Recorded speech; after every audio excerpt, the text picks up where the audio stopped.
You found Halfway Dark, the channel where the stories go beyond scary into the truly unsettling. Tonight's tale is one of the strangest and most disturbing horror stories you'll ever hear. Subscribe now if you dare, because once you step into Halfway Dark, there's no going back. The Backward Man in the House of Glass. I found the post buried deep in a forgotten subreddit. The title was simple. Has anyone else seen the Backward Man? The username was a string of random letters and numbers, and the account had been created the same day. The story had no upvotes, no comments, no awards. Just a block of text written like a frantic warning. At first, I thought it was another creepypasta knockoff, but the deeper I read, the more I felt something was off. This wasn't written like a story. It was written like a confession. The poster claimed they had moved into a cheap rental house with mirrored walls in certain rooms. A weird architectural experiment, the landlord said. Whole sections of the house reflected endlessly, like standing inside a funhouse. That's when they began seeing him, the Backward Man. According to the post, he only appeared in reflections. At first, he was just standing in the background, too far away to make out details. A shadow in reverse. But every time the tenant looked into a mirror, the figure was closer, his body bending and moving in ways that didn't line up with normal human anatomy. His knees bent backward, his head turned too far, his hands dragged like they belonged to someone else. The tenant said they tried to take photos, but every picture came out blank, just their own reflection, alone. Still, they swore they could hear him at night, the sound of bones popping backward, footsteps that went the wrong direction down the hallway. Halfway through the post, the writing got erratic, typos everywhere, sentences cut off mid-thought. One line chilled me the most. He doesn't move when I look at him directly, only when I blink. Please, if you read this, don't come to the House of Glass. He wants more people. That's where the post ended. No replies. No edits, just silence. Normally I'd scroll past, but curiosity got me. I typed the address mentioned in the comments, a real location. A rundown house 2 towns over, a listing with broken photos on Zillow. And yes, walls lined with floor-to-ceiling mirrors. Against all common sense, I went. When I arrived, the house was empty. For lease, the lockbox had been broken. I stepped inside. The mirrors were everywhere. The living room, the kitchen.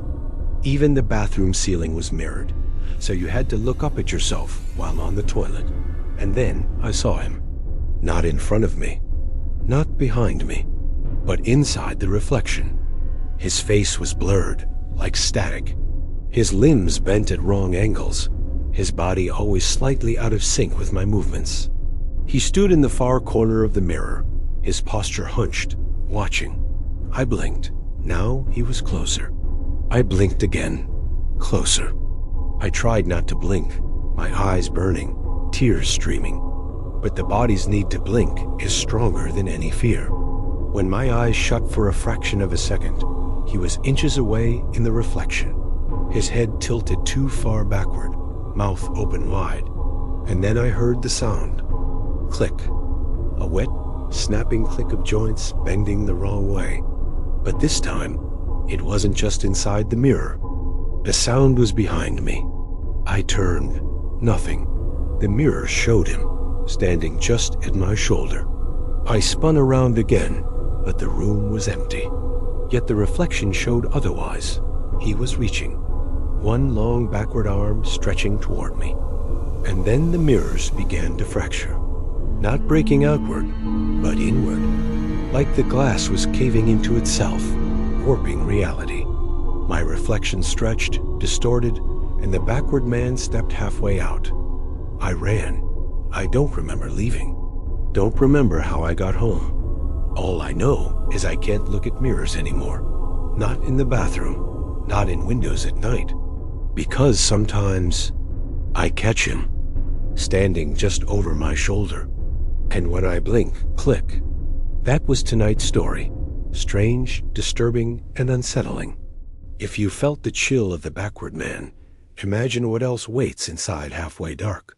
Subscribe now for more creepy, cursed, and terrifying stories you won't find anywhere else. Drop a comment below and tell us, would you dare step into the House of Glass? Welcome to Halfway Dark.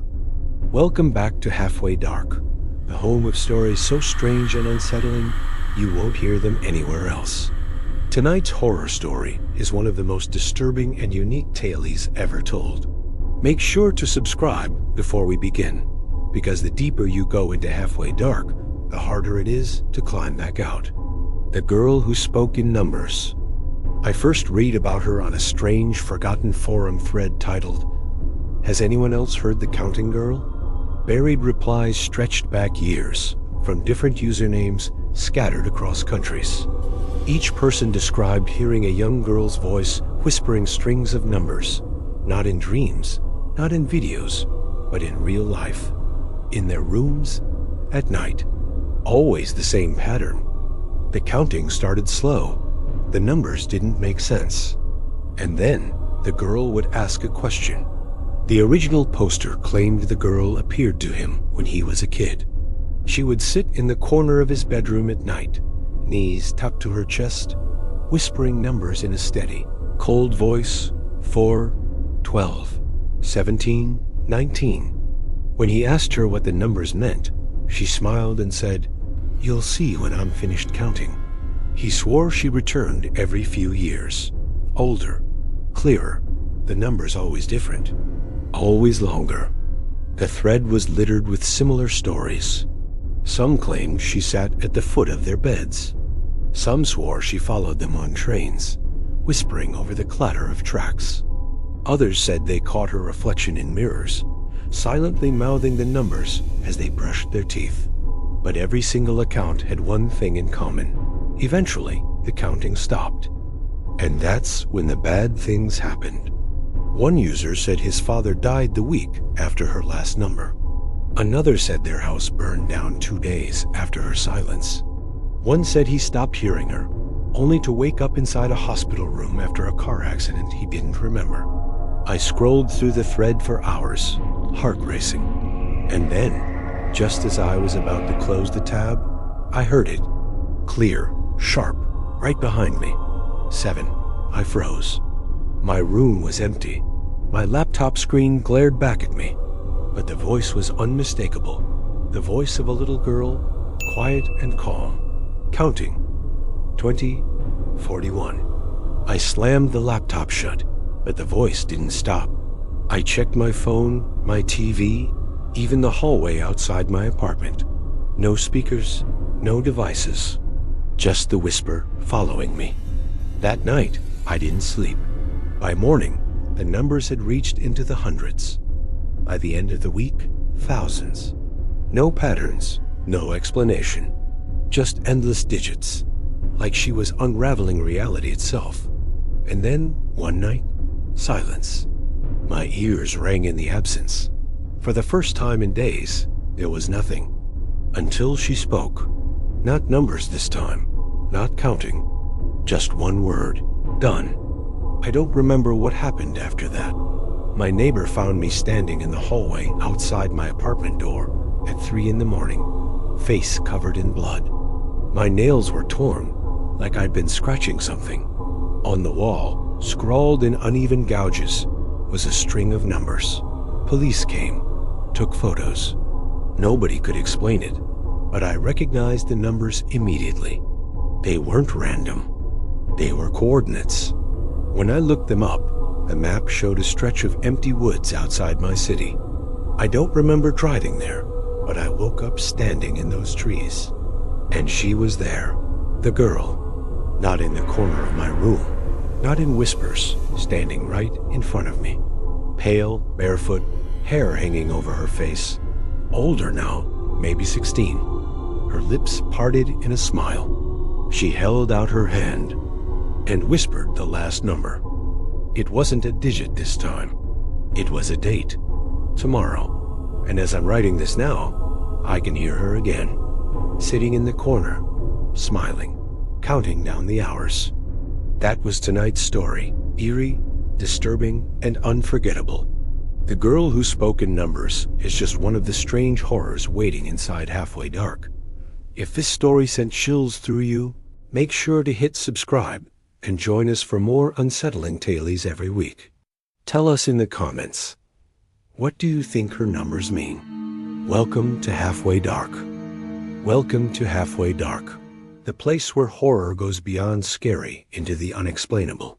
If you're new here, subscribe now, because every story pulls you further into the strange, unsettling corners of reality. Tonight's tale might be the strangest one yet. The Mouth That Opens in Static. The first time I saw it, I thought it was just broken video compression. I was watching an old VHS rip of a forgotten kids show online, the kind people upload to YouTube with washed out colors and warped audio. But halfway through, during a transition, the static froze. And in the static, I swear I saw it. A mouth. Not a face, not a person. Just a wide, jagged mouth pressed against the screen, like someone had leaned too close to a window. The teeth were uneven, the lips trembling, as if it were whispering something I couldn't hear. Before I go any further, if you're watching this right now, and you haven't subscribed to Halfway Dark, do it now. Because what I'm about to tell you isn't just a story. It's something that follows you once you've heard it. At first, I thought maybe I imagined it. But then I saw other people mention it in the comments of obscure videos across the internet. They called it the mouth in the static. Nobody agreed on when it first showed up. Some swore it was in old VHS tapes they owned. Others said they noticed it during corrupted TikTok filters.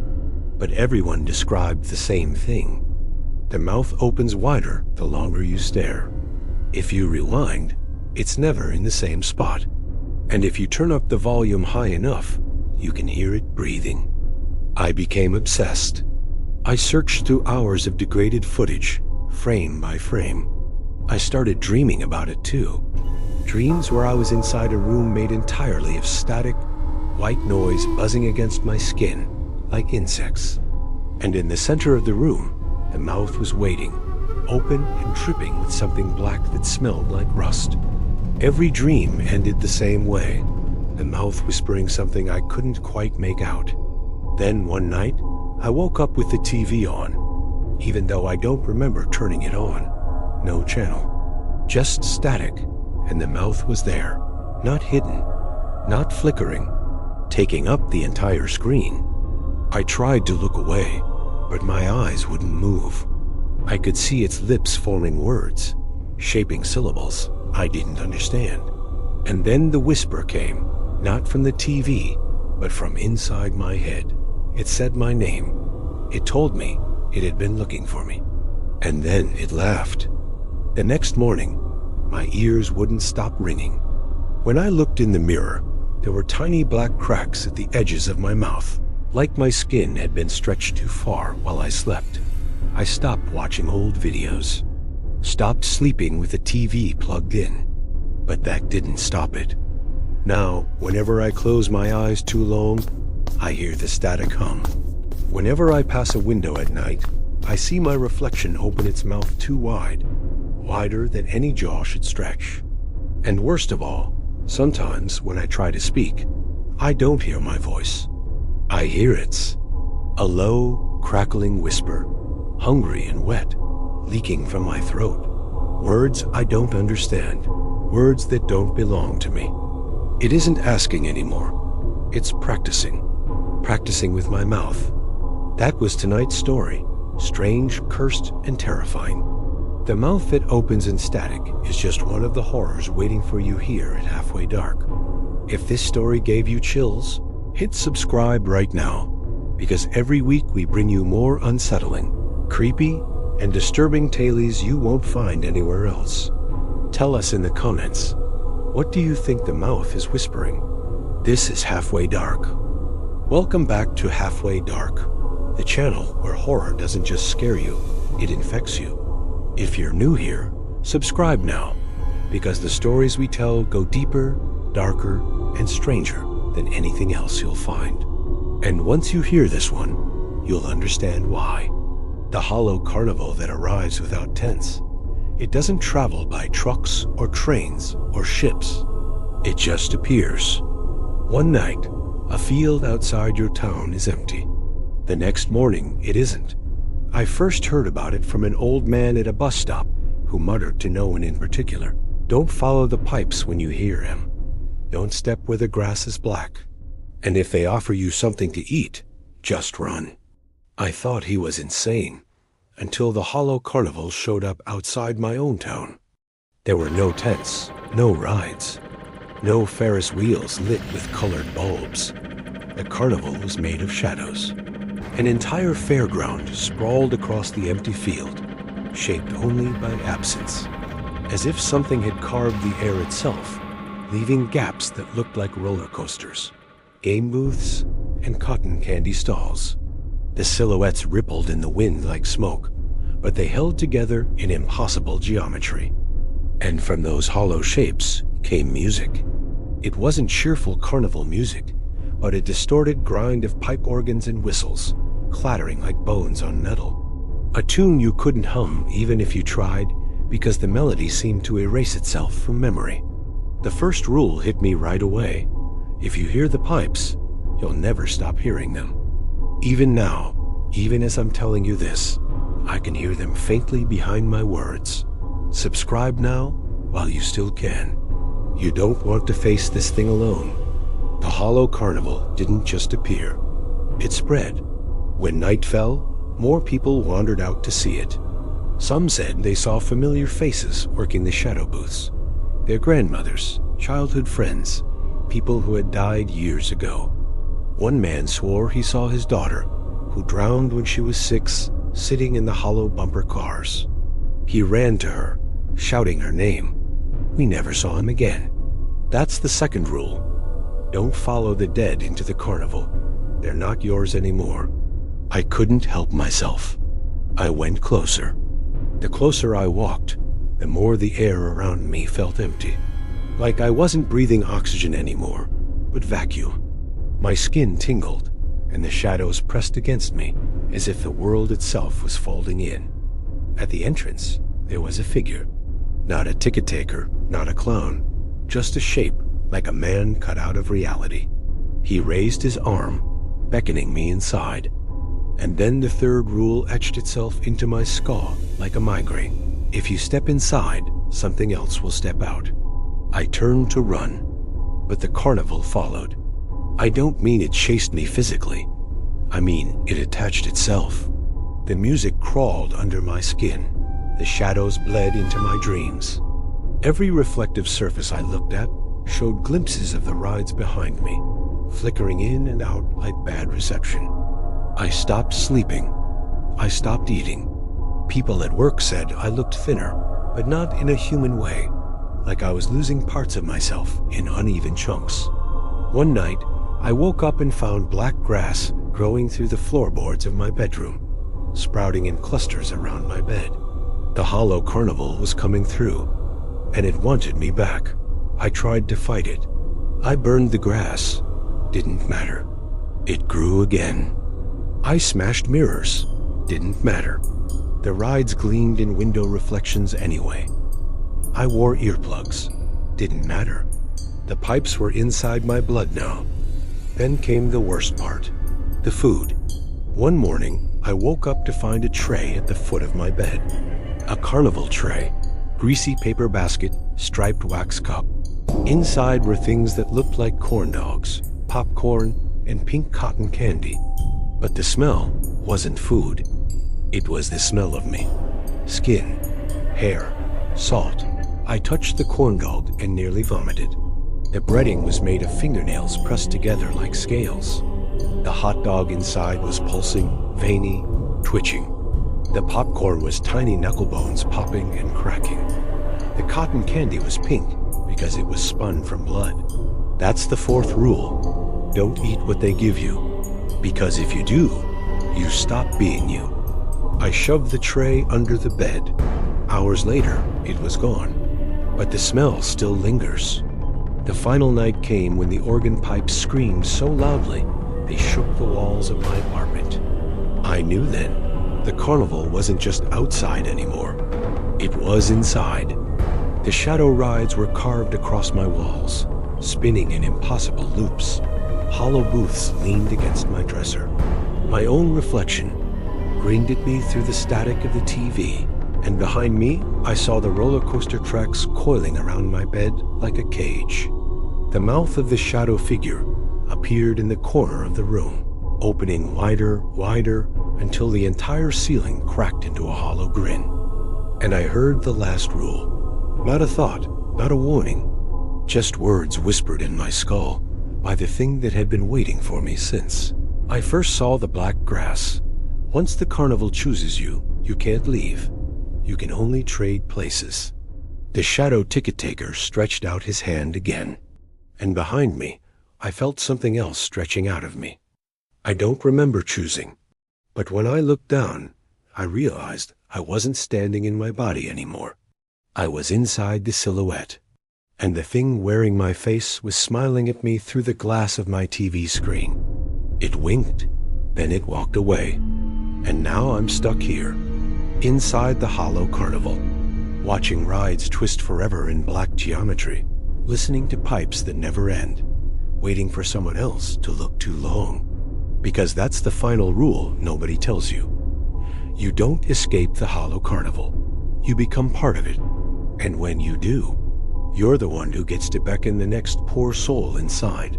And I swear, I can already see you. That was tonight's story, the hollow carnival that arrives without tents. If this one made your skin crawl, hit subscribe right now to join us in Halfway Dark, where every story takes you further down the rabbit hole of strange, disturbing horror. Comment below. What would you do if the carnival appeared outside your town? Don't forget, we're just getting started. Welcome back to Halfway Dark, the channel that doesn't just tell scary stories, it opens doors that should stay locked.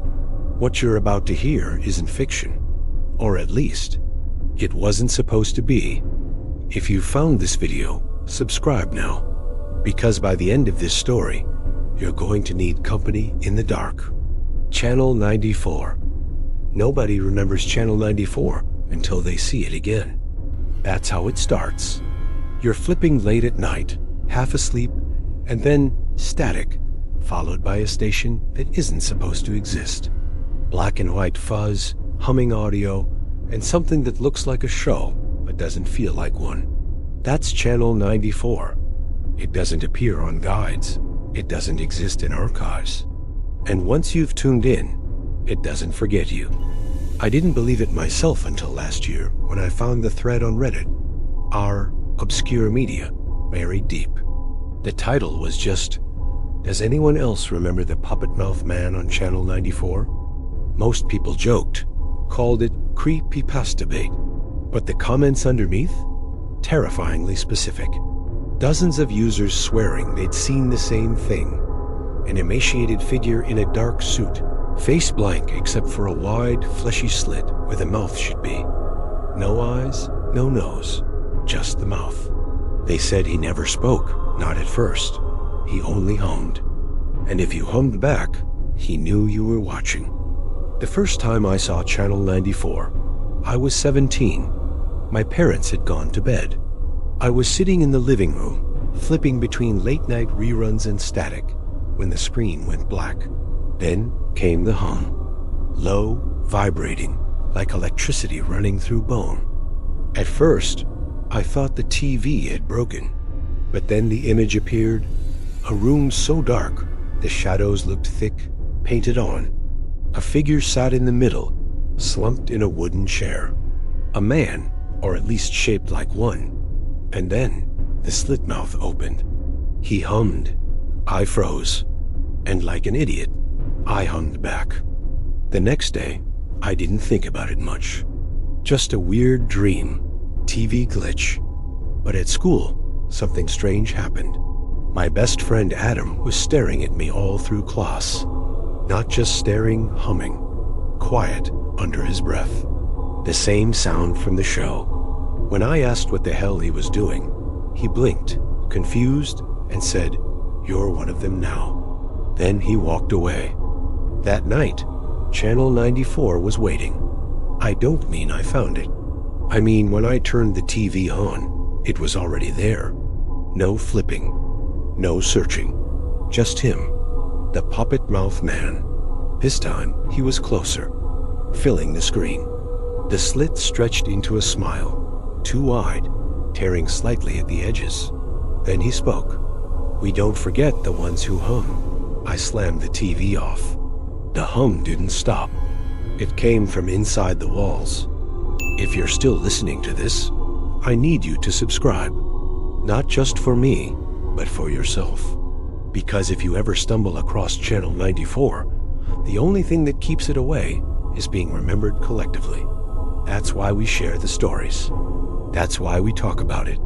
Otherwise, it comes back. For weeks after, I couldn't sleep. My TV wouldn't stay on any channel for long before flipping itself back. My phone glitched, apps opening on their own, the camera sometimes turning on without warning. Everywhere I went, I heard the hum. In classrooms, in bathrooms, even at the grocery store, under the sound of the freezers. I started seeing them too. People who had watched, their eyes unfocused, their lips twitching with the hum. They never looked directly at me, not unless I hummed back. And God help me, I did. The moment I answered, they smiled. Their mouths stretched wider, too wide, skin splitting into slits. And then they whispered, 94, 94, 94. The Reddit thread vanished overnight. Accounts deleted, posts scrubbed. But before it went down, one final comment appeared. It was from Stitch Finds, the same user who posted about the forgotten organ. All it said was, "Don't let the show finish. If you see the credits roll, it's too late."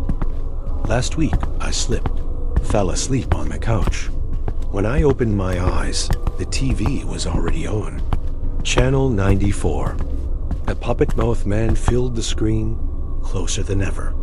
I could see the wet sheen inside the slit, the shivering flesh around it. Behind him, the dark room wasn't empty anymore. Rows of chairs filled with people, all of them slumped forward, humming in unison. Their mouths stretched wide, torn open into slits just like his. And as I watched, one of them lifted their head. It was Adam. He smiled, blood dripping down his chin. "The credits are almost here. I haven't slept since. I can't. I'm terrified that the moment I close my eyes, I'll open them again to find the puppet mouth man finishing the show. And when the credits roll, I'll take my seat in the audience." If you're hearing this, check your TV tonight. If Channel 94 appears, don't hum back.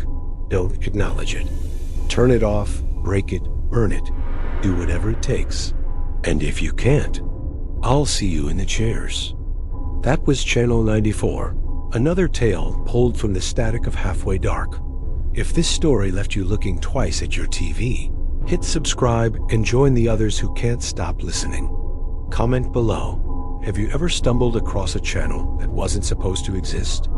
Remember, here in Halfway Dark, the more you watch, the less you can leave. My Jack in the Box tells me true horror stories.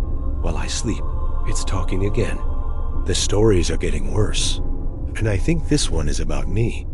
You ever have one of those moments you can point to and say, "Yep, that's where it all went wrong"? For me, it was a rainy Tuesday. I was killing time in some dusty antique shop I'd never noticed before, the kind of place that smells like your grandmother's attic. I wasn't looking for anything, just browsing. And then I saw it, shoved on a shelf between a porcelain doll with a chipped face and a pile of old postcards. A Jack in the Box. It wasn't like the plastic junk you see now. This thing was old. The box was made of dark, heavy wood with these intricate carvings of gestures on the sides. They were all smiling, but it was more of a leer. The paint on the clown's face, the one pictured on the box, was faded and cracked. It made him look less cheerful, and more like he knew something you didn't. The shop owner, a guy with glasses so thick they made his eyes swim, told me it was an early 20th century piece from Germany. Said the tune was one of a kind. I gave the rusty little crank a turn. It didn't play Pop Goes the Weasel. It was some weird, sad little song I'd never heard before. Haunting, but beautiful. When the lid finally popped, the gesture that shot out wasn't smiling. Its face was porcelain, with a single painted-on tear under one eye and a completely neutral mouth. It just stared. There was a strange quality to it, a real weight in my hand. I thought it was charmingly macabre, a perfect conversation piece.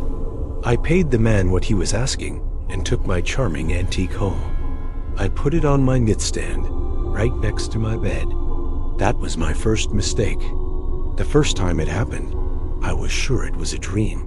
You know the kind, those stress dreams so vivid, you wake up with your heart trying to punch its way out of your chest. I was in that weird space, not quite asleep, but not awake either, when I heard a voice. It wasn't loud, just a dry, raspy whisper, right next to my ear. A man's voice. And he was telling a story. He talked about a remote farm in Germany, a place called Hinterkaifeck. He described a family, Andreas Gruber, his wife, their daughter, and her 2 little kids. The voice whispered how, back in March of 1922, strange things started happening. Footprints in the snow leading from the woods to the house, but none leading away. Keys vanishing. Footsteps in the attic.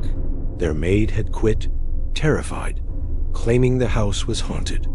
The voice then described the night of the murders with this bone-chilling calm. It told me how the killer used the family's own pickaxe, luring them one by one into the barn to kill them.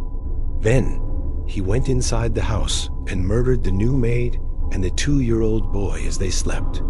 But the part that made my blood run cold was what came next. The killer didn't leave. He stayed. For days, the voice whispered, the killer lived in that house with the 6 bodies.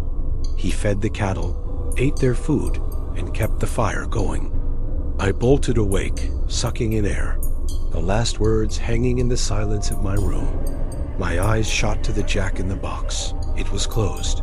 Still, just a wooden box. The gesture was gone. I let out this shaky, nervous laugh. I must have read about that case online, I told myself. A late-night true crime binge, and my brain just spat it back out at me. It was the only thing that made sense. I went back to sleep, having no idea the show was just getting started. The next night, it happened again. Same faint, melancholic tune, followed by the same dry whisper. This time, the story was different. It told me about a Silas Creek Bridge disaster in 1927. The voice described a packed trolley car, families heading home from a summer festival. The sound of laughter cut short by screaming metal and splintering wood as the bridge gave way. It painted this horrible picture of desperate cries coming from the dark, rushing water below.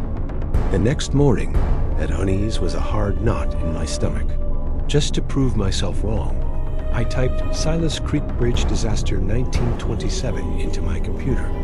I hit enter, expecting nothing. And that's exactly what I found.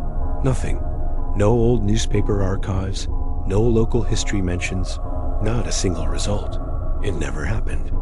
My blood ran even colder than before. Why would it tell me a story that wasn't true? A story with so much detail, so much pain, that just wasn't real? That's when the real fear kicked in. This wasn't a dream. This wasn't my brain playing tricks. My gaze fell on the box. The gestures on the side didn't look whimsical anymore. They looked like warnings. I started digging into the toy itself. The first ones were made in Germany in the 1500s. I found out that in France, they were called Diable en botte, literally, devil in a box. European folklore is full of stories about trapping spirits and demons, like the English tale of a prelate who supposedly trapped the devil in a boot. The word trapped sent a shiver down my spine. Night after night, the lessons in horror continued. The faint music would pull me under, and the voice would begin.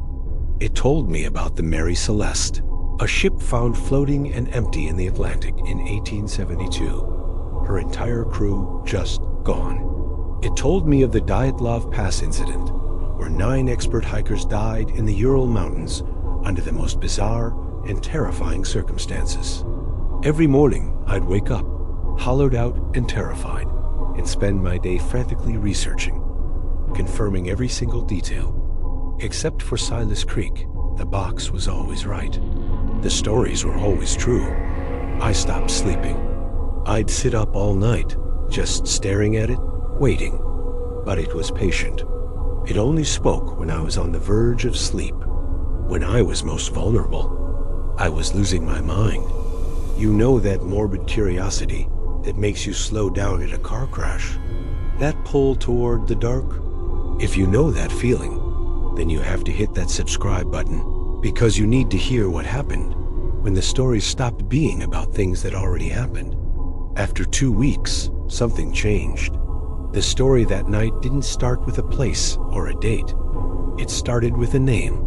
Eliza, the voice whispered. It was about a little girl, about 100 years ago.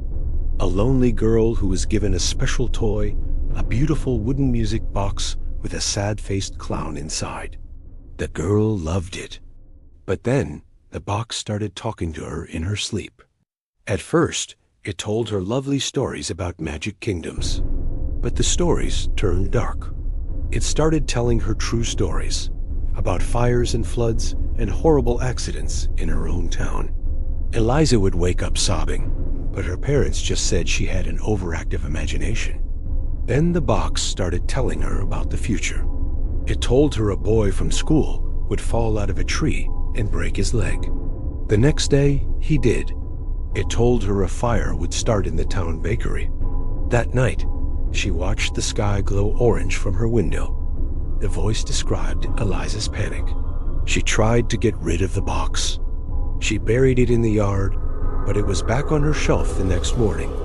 She threw it in a river, but her father found it washed up on the bank and brought it back, scolding her for being so careless. The whisper in my ear got colder, sharper. The box had one last story for Eliza, it said. It told her about a careless little girl, a girl who didn't listen, a girl who would go to sleep and forget to close her window, even with a big storm coming. The box told her how the wind would slam the window shut, how the old glass would shatter. It described, in perfect detail, how one sharp piece of glass would fly across the room, like it was thrown, and find the soft spot on her throat. The voice stopped. My whole body went rigid. I was straining to hear anything in the dark. Then the whisper came again, but it wasn't about Eliza anymore.